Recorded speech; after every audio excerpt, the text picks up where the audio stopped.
Right. Just made it back home. Me, my son, Scott DeForest, and Mike Taylor all went out to North Georgia. We did not have anything happen, but we did find out some pretty cool stuff that there's a large camp way up in the mountain that's been closed for years. And it's actually kind of funny because local rumors are the reason why this camp was closed is because of all the activity that was going on there. Campers were complaining about bears getting into all their stuff, and the park, they put in bear boxes. Well, somehow the bears were still getting in the bear boxes.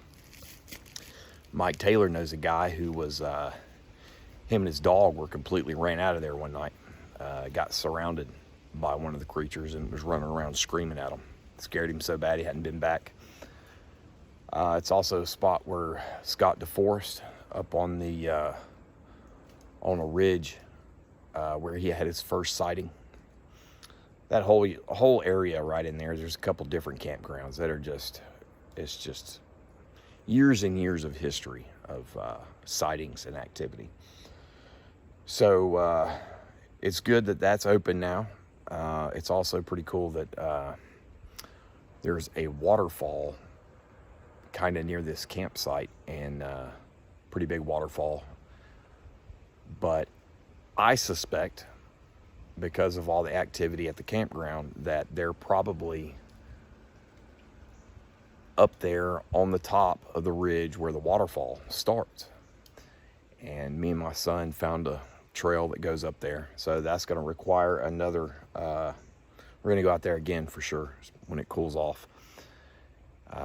The hardest part about North Georgia is there's not a whole lot of flat in the mountains, to look for sign.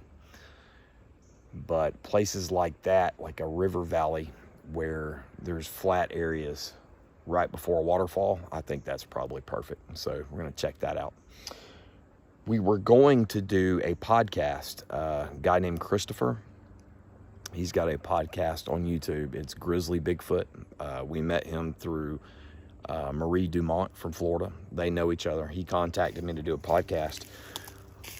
We were going to do it from the field, all of us. But the only place out there with signal was already occupied by other people.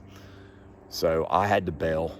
Scott couldn't do it because he was with me. Of course, Mike, he was with us too. But so Joe just did it by himself.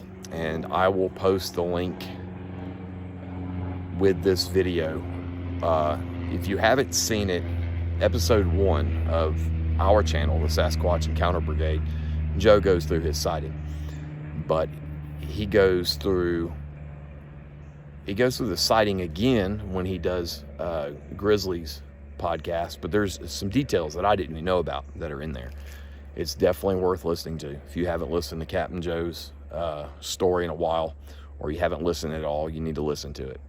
To me, just because of who he is and the situation in which it happened, it's one of the best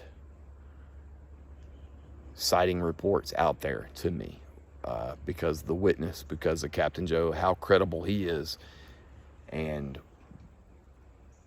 what was going on during the sighting. So it's just really good. So go and listen to it. I'll post a link. But we should have a podcast here coming up. We're going to do one. We're also going to all do Grizzly Bigfoots. We're going to do a podcast with them coming up. The end of October, I'm going to be hitting the happy place I'm off for like 9 days, and I plan on hopefully spending at least 4 out there at the happy place. So it'll be nice and cool and get back at it. All right, so I'll talk to everybody later.